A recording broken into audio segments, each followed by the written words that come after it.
Hi dears, good morning. എല്ലാ കുട്ടികൾക്കും learning സ്പോട്ടിൻ്റെ പുതിയൊരു ക്ലാസ്സിലേക്ക് സ്വാഗതം. ഇന്നത്തെ ക്ലാസ് 3ാം ക്ലാസ്സിലെ പരിസര പഠനത്തിലെ 3ാമത്തെ യൂണിറ്റ് ആയിട്ടുള്ള ജലവും മണ്ണുമാണ്. ഇതിന് മുമ്പുള്ള പാഠഭാഗങ്ങളൊക്കെ നിങ്ങൾ വിശദമായിട്ട് പഠിച്ചിട്ടുണ്ടാവും അല്ലേ? ഹരിതഭൂമി, ജന്തുലോകമൊക്കെ. അപ്പം നമ്മൾ ഈ പാഠവും ഇതേപോലെ നമ്മൾ നന്നായിട്ട് പഠിക്കണം. നമുക്ക് പുതിയ പാഠത്തിലോട്ട് പോവാം. കൂട്ടുകാരെ, മഴ നിങ്ങൾക്ക് എല്ലാവർക്കും ഇഷ്ടമാണോ? എല്ലാവർക്കും ഇഷ്ടമാണ് അല്ലേ? നമ്മൾ മറ്റു ജീവജാലങ്ങളും മഴയ്ക്ക് വേണ്ടിയിട്ട് എത്ര കാലം കാത്തിരുന്നു അല്ലേ? കടുത്ത വേനൽക്കാലമൊക്കെ ഓർമ്മയില്ലേ? അപ്പോൾ ഇനി നമുക്ക് എന്താണ്, മഴക്കാലമാണ് അല്ലേ? മഴക്കാലം എല്ലാവർക്കും ഇഷ്ടമാണ്. എന്താണ്, മഴ പെയ്യുന്നത് കാണാൻ നല്ല ഭംഗിയാണ്. അതുപോലെ എന്താണ്, നല്ല തണുപ്പാണ് അല്ലേ? നമുക്ക് നല്ല സുഖമുള്ള കാലമാണ്. അപ്പോൾ ഈ പാഠഭാഗം ജലവും മണ്ണും എന്നതിനെക്കുറിച്ചുള്ളൊരു പാഠമാണ്. ഈ പാഠഭാഗത്തൊരു കവിതയാണ് ആദ്യം കൊടുത്തിട്ടുള്ളത്. ചിത്രം നോക്കിക്കേ. കുറേ കുട്ടികൾ നിങ്ങളെപ്പോലെ കളിക്കുകയാണ് അല്ലേ? അപ്പം എന്താണ്, ചെറിയ മഴ പെയ്യുന്നുണ്ട്. ആ മഴ പിന്നെന്താണ്, വലിയ മഴയായി, പെരുമഴയായി മാറുകയാണ്. നമുക്ക് ആ കവിത ഒന്ന് ചൊല്ലി നോക്കിയാലോ? നിങ്ങൾ റെഡിയല്ലേ?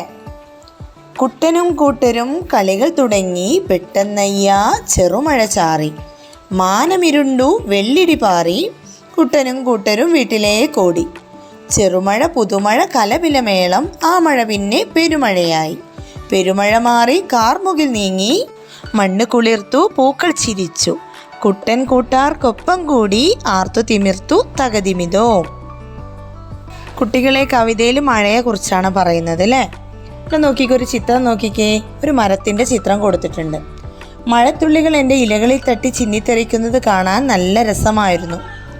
മരം പറയാണ്. അപ്പോൾ അവിടെ ഒരു തത്ത എന്താ പറയുന്നത്, ഞാനീ പൊത്തിലായതുകൊണ്ട് മഴ നനഞ്ഞില്ല, നല്ല തണുപ്പ്. മഴ നനഞ്ഞു കുതിർന്നു, എനിക്കിനി പുതുനാമ്പുകൾ വളർന്നു വരും. മഴ കൊണ്ട് ഒരുപാട് ഉപകാരങ്ങളുണ്ട് അല്ലേ?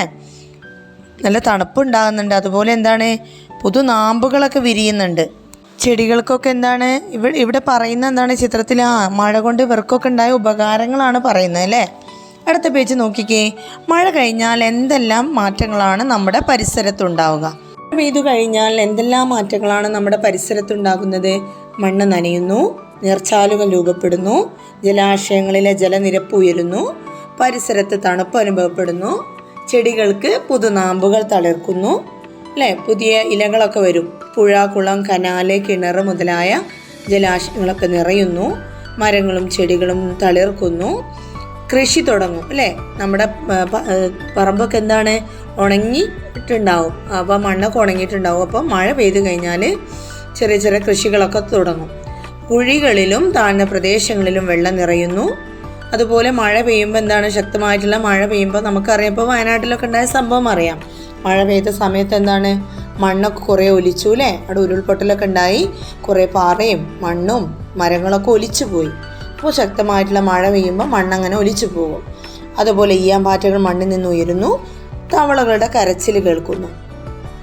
ഇത്രയും കാര്യങ്ങൾ എന്താണ്, നമ്മുടെ പരിസരങ്ങളിൽ മഴ പെയ്തു കഴിഞ്ഞാൽ ഉണ്ടാകുന്ന മാറ്റങ്ങളാണ്. ഇത് കൂടാതെ ഉണ്ടാവും. നിങ്ങളത് അന്വേഷിച്ചിട്ട് നിങ്ങളുടെ പരിസര പഠന പുസ്തകത്തിൽ രേഖപ്പെടുത്തുക. നിങ്ങളുടെ പ്രദേശത്ത് എല്ലാ കാലത്തും മഴ ലഭിക്കാറുണ്ടോ? ഏതൊക്കെ മാസങ്ങളിലാണ് മഴ ലഭിക്കുന്നത്? ഒന്ന് നോക്കിക്കേ. ജൂൺ മുതൽ സെപ്റ്റംബർ വരെയുള്ള മാസങ്ങൾ, അത് കാലവർഷം എന്ന് പറയും, അല്ലെങ്കിൽ ഇടവപ്പാതി. അതുപോലെ ഒക്ടോബർ മുതൽ നവംബർ വരെയുള്ള തുലാവർഷവുമാണ് നമ്മുടെ കേരളത്തിൽ മഴ ലഭിക്കുന്ന മാസങ്ങൾ. കേരളത്തിൽ കഴിഞ്ഞ ജൂണിൽ പെയ്ത മഴ സംബന്ധിച്ച വാർത്തകളുടെ തലക്കെട്ടുകളൊന്ന് നോക്കിക്കേ. കോഴിക്കോട് ജില്ലയിൽ കനത്ത മഴ, തിരുവനന്തപുരം ജില്ലയിൽ മഴയിൽ വൻ കുറവ്. മഴയുടെ അളവിലുള്ള വ്യത്യാസം എങ്ങനെയാവും കണ്ടെത്തിയത്? മഴ അളക്കാൻ കഴിയുമോ? മുറ്റത്ത് വെച്ചിരിക്കുന്ന ഒഴിഞ്ഞ പാത്രങ്ങളിൽ മഴ പെയ്തു കഴിയുമ്പോൾ വെള്ളം കാണാം. പെയ്ത മഴയുടെ അളവിൻ്റെ സൂചനയാണ് പാത്രത്തിലെ വെള്ളം നൽകുന്നത്. ഈ വെള്ളം അളക്കാൻ സാധിക്കുമോ? മഴ അളക്കാനുള്ള ഒരു ഉപകരണം നമുക്ക് നിർമ്മിച്ചാലോ? മഴമാപിനി. മഴ അളക്കുന്നതിനുള്ള ലളിതമായ ഒരു ഉപകരണമാണെന്ത്? മഴമാപിനി. ഇതെങ്ങനെ നിർമ്മിക്കാം? മഴമാപിനി ഒരു പ്രദേശത്ത് ഒരു നിശ്ചിത സമയത്തിനുള്ളിൽ എത്രമാത്രം അളവ് മഴ ലഭിച്ചു എന്നത് അളക്കുവാൻ ഉപയോഗിക്കുന്ന ഉപകരണമാണ് മഴമാപിനി. ഇതെങ്ങനെ നിർമ്മിക്കാമെന്ന് നമുക്ക് നോക്കാം. ഇതിനാവശ്യമായിട്ടുള്ള സാമഗ്രികൾ ഇവിടെ കൊടുത്തിട്ടുണ്ട്. Page number 41. ചില്ലുകുപ്പി, ഫണൽ, ചോർപ്പ് എന്ന് പറയുന്ന സാധനം. അതുപോലെ സ്കെയില് നിർമ്മിക്കുന്ന വിധം എങ്ങനെയാണ്? ചില്ലുകുപ്പിയിൽ ഒരു സ്കെയില് ചിത്രത്തിലേതുപോലെ ചേർത്ത് ഉറപ്പിച്ച് വെക്കുക. ചില്ലുകുപ്പിയുടെ മുകളിൽ ഫണൽ വയ്ക്കുക. കുപ്പി തുറസ്സായ സ്ഥലത്ത് ഉറപ്പിച്ച് വെക്കുക. എല്ലാ ദിവസവും ഒരു നിശ്ചിത സമയത്ത് ജലനിരപ്പ് രേഖപ്പെടുത്തുക. ഈ മഴമാവിനിൻ്റെ നിർമ്മാണത്തിൽ പ്രത്യേകം ശ്രദ്ധിക്കേണ്ട ചില കാര്യങ്ങളുണ്ട്. ചില്ലുപാത്രത്തിൻ്റെ ചുവട് മുതൽ മുകൾ ഭാഗം വരെ ഒരേ വ്യാസമുള്ളതായിരിക്കണം. അതേപോലെ ചോർപ്പിൻ്റെ പാത്രത്തിൻ്റെ വാവട്ടവും തുല്യമായിരിക്കണം. ചോർപ്പിൻ്റെ അടിഭാഗം വെള്ളത്തിൽ തൊട്ടു നിൽക്കുന്ന സാഹചര്യം ഒഴിവാക്കണം. അതിനായി അല്പം ഉയരമുള്ള ചില്ലുപാത്രം എടുക്കണം.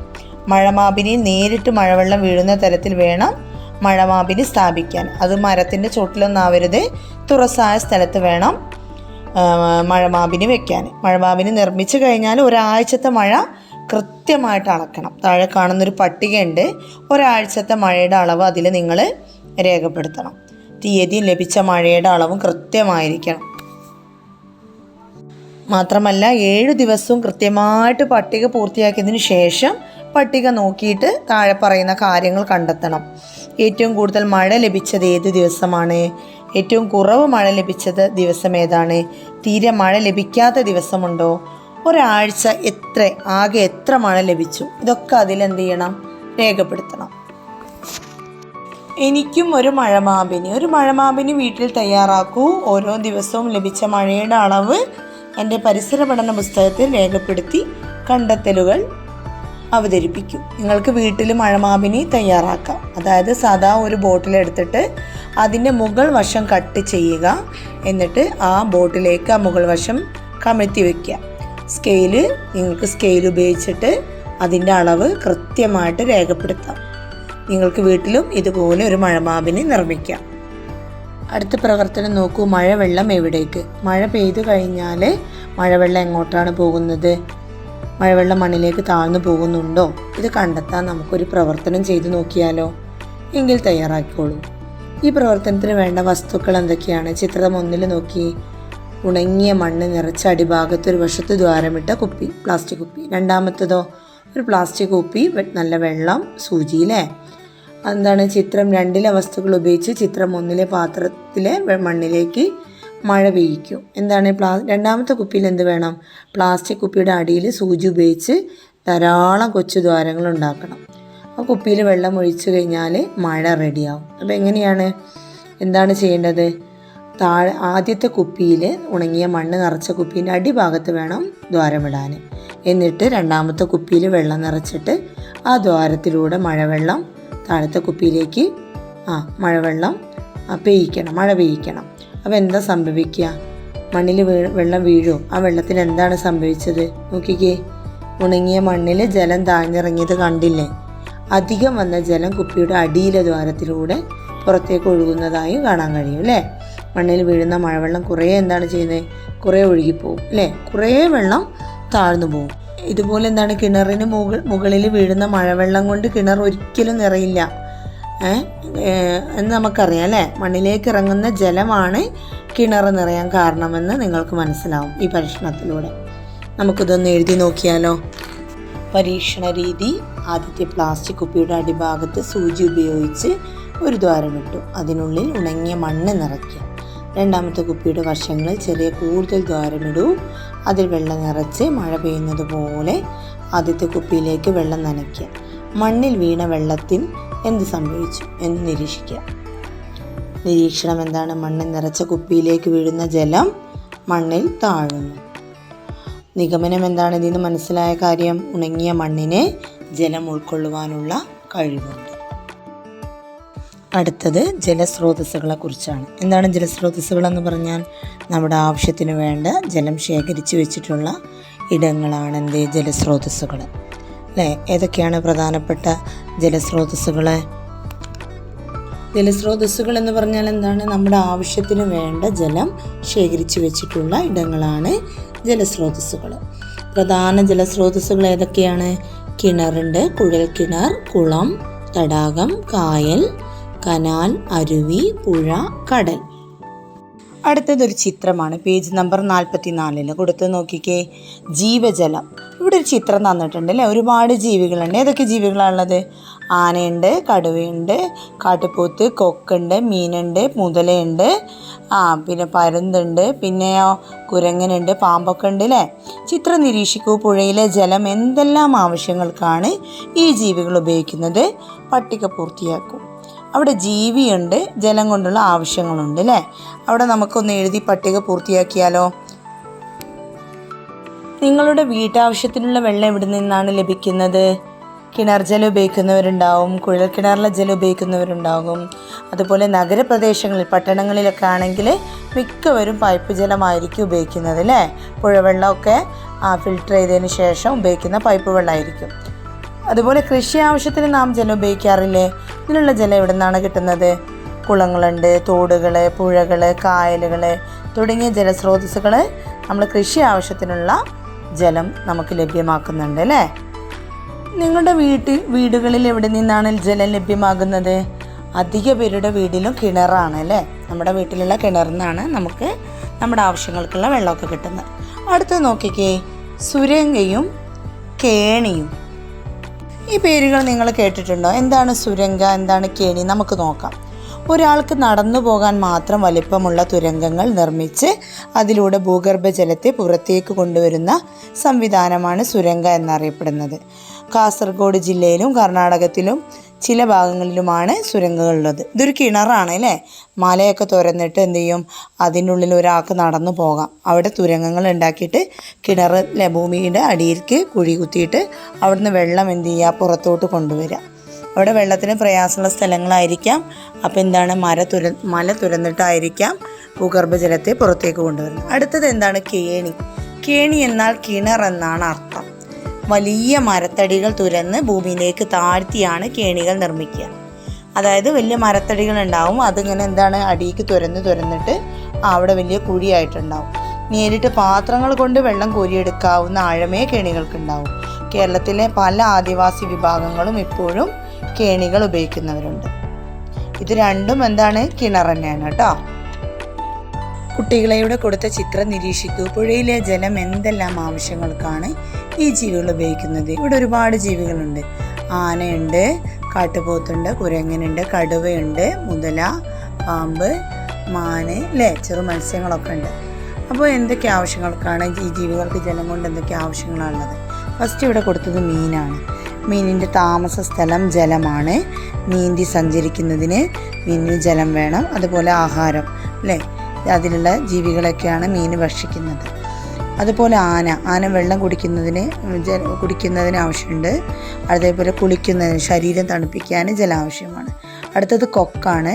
കുടിക്കുന്നതിന്, അതുപോലെ ജലത്തിൽ നിന്നുള്ള ആഹാരം, മത്സ്യങ്ങളെയൊക്കെയാണ് ഭക്ഷിക്കുന്നത് അല്ലേ കൊക്ക്.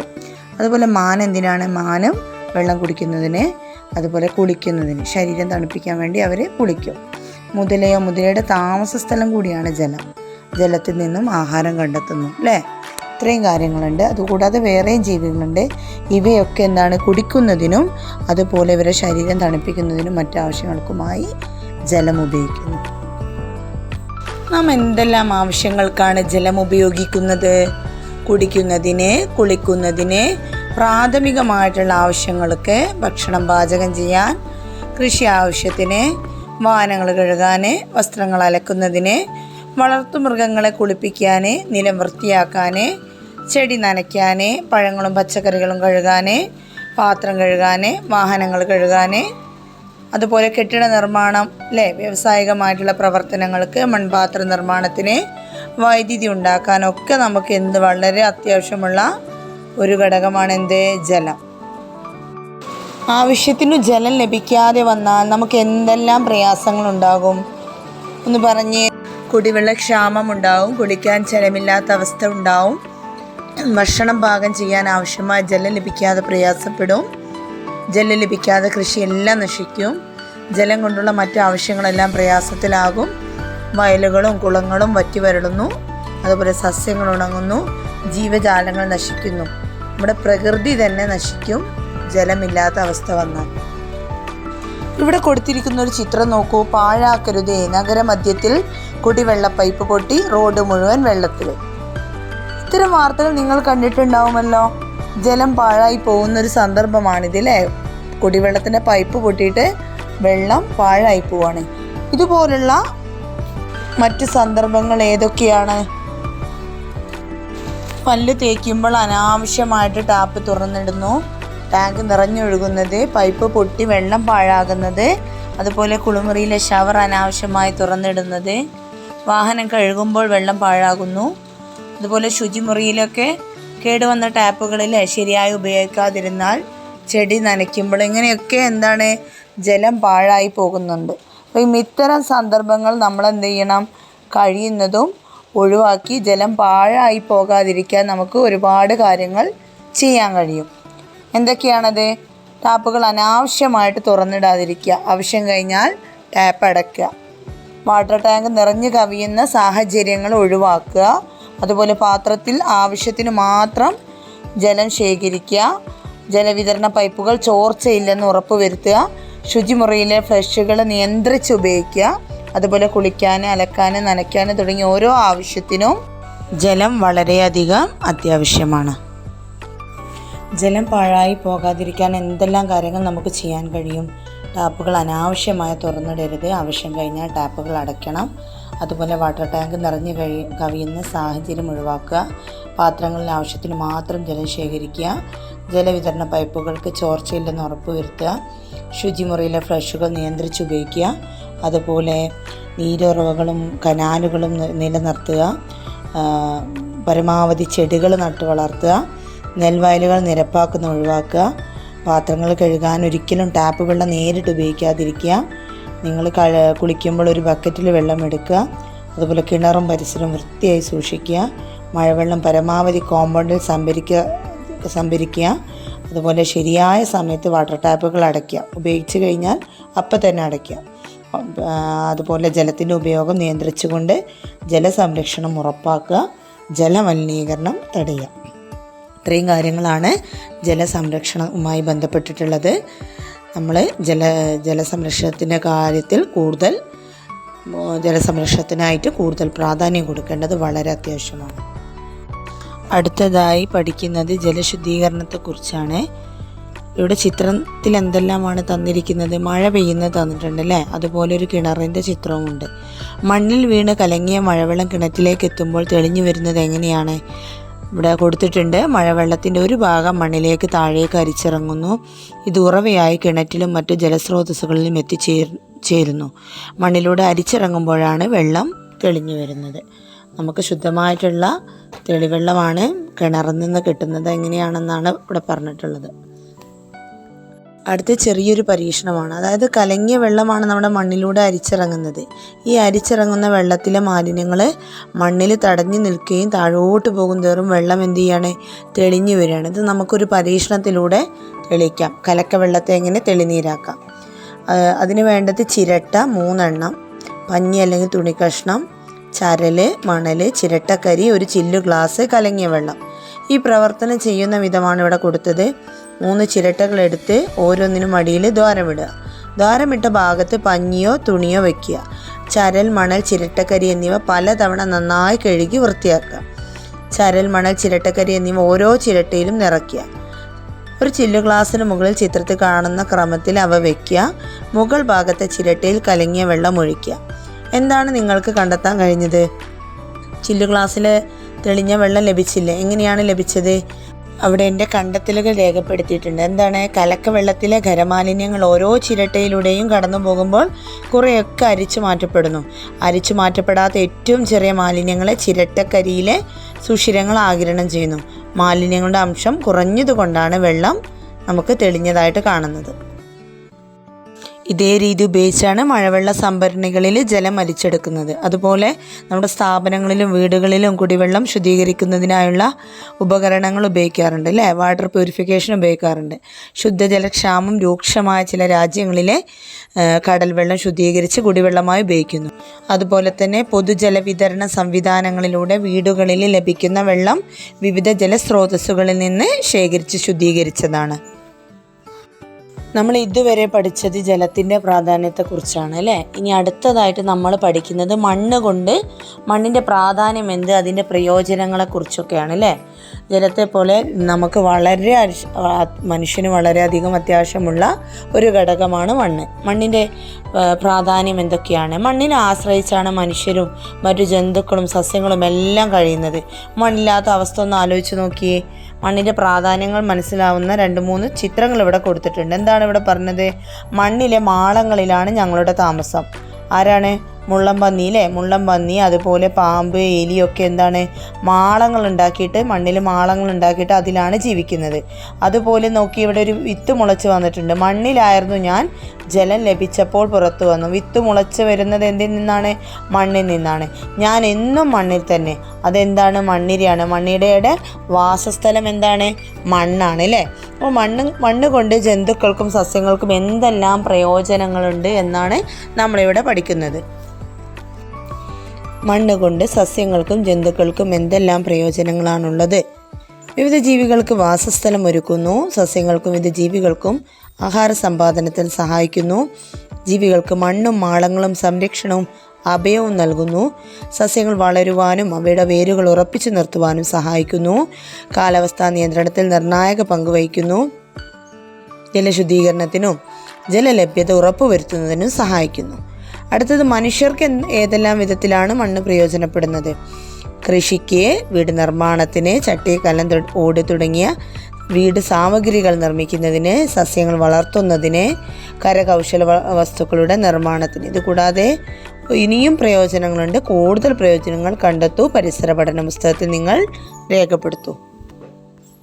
അടുത്ത പ്രവർത്തനം നോക്കൂ. രൂപങ്ങൾ നിർമ്മിക്കാം. ഇവിടെ ഒരു കുട്ടിയുടെ ചിത്രമാണ് തന്നിരിക്കുന്നത് അല്ലേ. കുട്ടി മണ്ണ് കൊണ്ട് എന്തൊക്കെയോ പ്രവർത്തനങ്ങൾ ചെയ്യുന്നുണ്ട്. എന്താണ് ചെയ്യുന്നത്?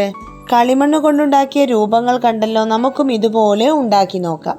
നിങ്ങൾ നിർമ്മിച്ച കളിമൺ രൂപങ്ങളുടെ പ്രദർശനം സംഘടിപ്പിക്കൂ. രൂപങ്ങൾ ഉണ്ടാക്കാൻ ഉപയോഗിച്ച മണ്ണിൻ്റെ പ്രത്യേകതകൾ എന്തെല്ലാമാണ്? നിറം, തരികളുടെ വലിപ്പം ഒരുപോലെയാണോ? കളിമണ്ണ് കൊണ്ട് നിർമ്മിച്ച രൂപങ്ങൾ നിങ്ങൾ കണ്ടിട്ടില്ലേ?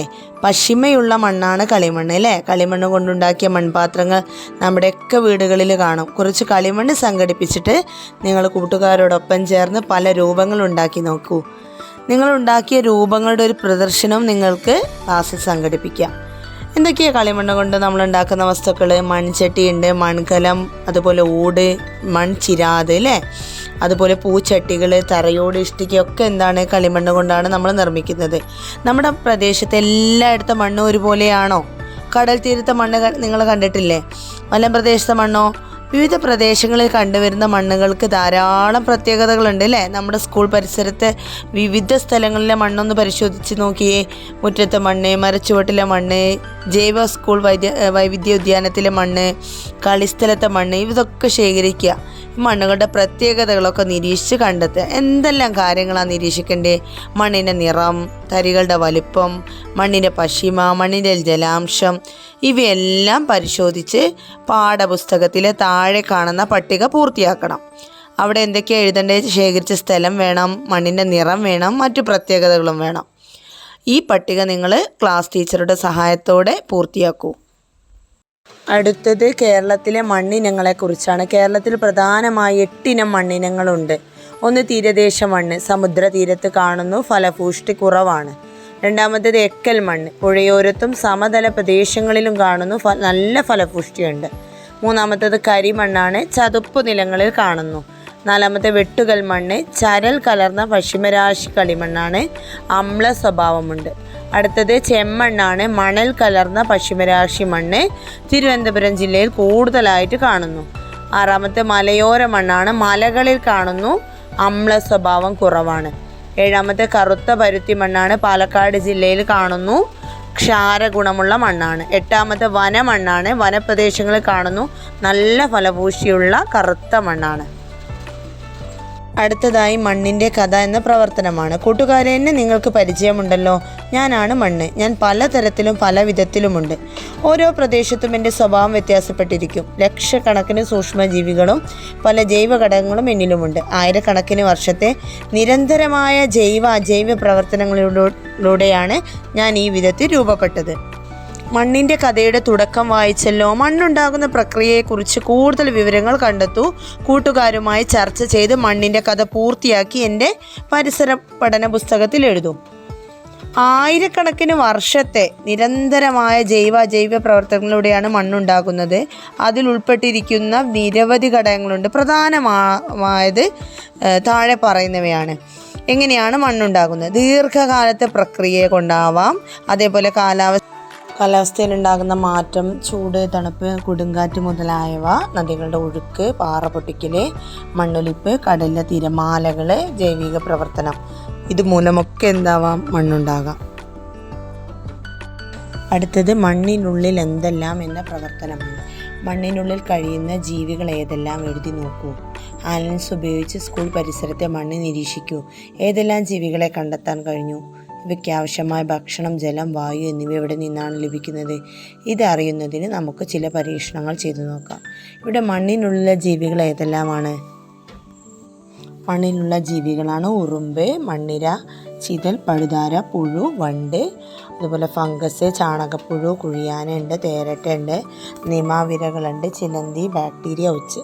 ഇത് കൂടാതെ നമ്മുടെ കണ്ണുകൊണ്ട് കാണാൻ കഴിയാത്ത ഒരുപാട് സൂക്ഷ്മജീവികൾ മണ്ണിലുണ്ട്. മണ്ണിലുള്ള ഇലകളുടെയും സസ്യങ്ങളുടെയും ഒക്കെ ജീവികളുടെയും ഒക്കെ അവശിഷ്ടങ്ങളും മറ്റുമാണ് ഇവയുടെ ആഹാരം.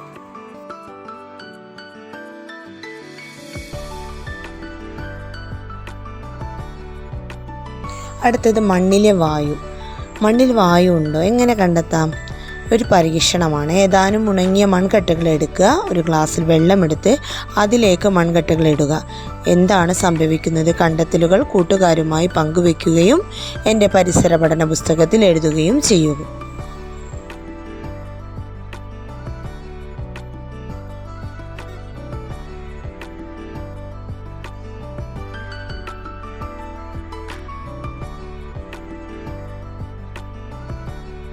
അതുപോലെ ഒരു പരീക്ഷണമാണ് മണ്ണിൽ ജലാംശമുണ്ടോ? എങ്ങനെ കണ്ടെത്താം? ജൈവവൈവിധ്യ ഉദ്യാനത്തിലെ മണ്ണ് ശേഖരിച്ച് ഒരു സുതാര്യമായ കുപ്പിയിലാക്കുക. കുപ്പി അടച്ച് വെയിലത്ത് വയ്ക്കുക. 10 മിനിറ്റ് കഴിഞ്ഞ് പരിശോധിക്കുക. എന്തെല്ലാം മാറ്റങ്ങളാണ് കണ്ടെത്തി? കുപ്പിയുടെ വശങ്ങളിൽ എന്താണ് കാണുന്നത്? എങ്ങനെ വന്നു? അതിൻ്റെ ഒരു നിരീക്ഷണക്കുറിപ്പ് തയ്യാറാക്കുക.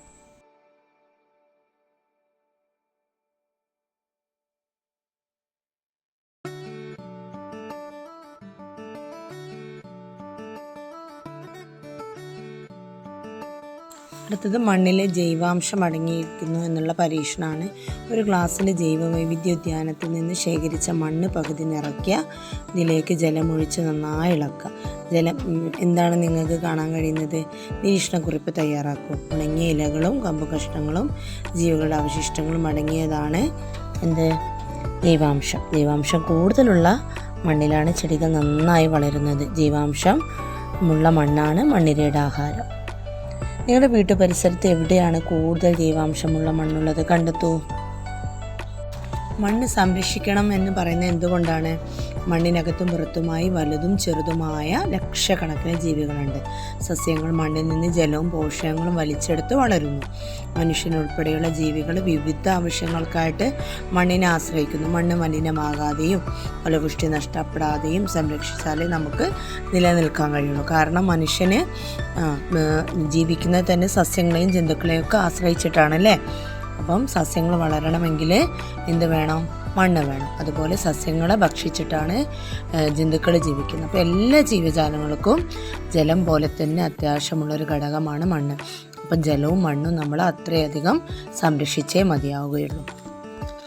അടുത്ത പാഠഭാഗവുമായി ബന്ധപ്പെട്ട് വിലയിരുത്താമെന്ന് പറയുന്ന പ്രവർത്തനമാണ്. ജലവും മണ്ണും എന്ന പാഠഭാഗവുമായി ബന്ധപ്പെട്ട് നാം മനസ്സിലാക്കിയ കാര്യങ്ങൾ ഓർമ്മയുണ്ടല്ലോ. പാഠഭാഗത്തെ ആശയങ്ങൾ ഉൾപ്പെടുത്തി ഒരു ആശയപടം തയ്യാറാക്കാം. ജലവും മണ്ണും, അതിൽ മണ്ണിൽ എന്തെല്ലാം എന്നുള്ളതിൽ എന്ത് എഴുതാം? ജീവികൾ, സസ്യങ്ങൾ, ജലാംശം, ജൈവാംശം, മണ്ണിലെ വായു എല്ലാം എഴുതാം. അതുപോലെ മണ്ണിലെ ജീവികളിലോ ഉറുമ്പ് എഴുതാം, ചിതൽ, ഒച്ച്, പുഴു, മണ്ണിര, പഴുതാര. അടുത്ത ജലത്തിൻ്റെ ഉപയോഗങ്ങൾ എന്തൊക്കെയാണ്? കൃഷിക്കുണ്ട്, കുടിക്കുന്നതിന്, കുളിക്കുന്നതിന്, അലക്കുന്നതിന്, പാചകത്തിന്, പാത്രം കഴുകാൻ. അടുത്തത് ജലസ്രോതസ്സുകൾ ഏതൊക്കെയാണ്? കുളമുണ്ട്, തോടുണ്ട്, കിണറുണ്ട്, പുഴയുണ്ട്, കായലുണ്ട്. കൂടാതെ അരുവികൾ, കടൽ, വെള്ളച്ചാട്ടങ്ങളൊക്കെ എഴുതാം. രണ്ടാമത്തെ ക്വസ്റ്റ്യൻ നോക്കിയേ. കുട്ടനും കൂട്ടുകാരും കളിക്കാനായി നദീതീരത്തെത്തി. അവർ കഴിച്ച മിഠായിയുടെ കവറുകൾ വെള്ളത്തിലേക്ക് എറിഞ്ഞു. അപ്പോൾ നദിയിലെ മീൻ അവരോട് പറഞ്ഞു. എന്താ പറഞ്ഞത്? നിങ്ങൾക്ക് വീട് പോലെയാണ് ഞങ്ങൾക്ക് ഈ നദി. മീൻ പറഞ്ഞ ഈ അഭിപ്രായത്തോട് നിങ്ങൾ യോജിക്കുന്നുണ്ടോ? എന്തുകൊണ്ട് ജലസ്രോതസ്സുകൾ സംരക്ഷിക്കാൻ നാം എന്തെല്ലാം ചെയ്യാം? മീൻ പറഞ്ഞ അഭിപ്രായത്തോട് തീർച്ചയായും നാം യോജിക്കണം, വേണ്ടേ? നമ്മുടെ താമസ സ്ഥലം വൃത്തിയും സുരക്ഷയുമുള്ളതാവണമെന്ന് നാം ആഗ്രഹിക്കുന്നുണ്ട്, അല്ലേ?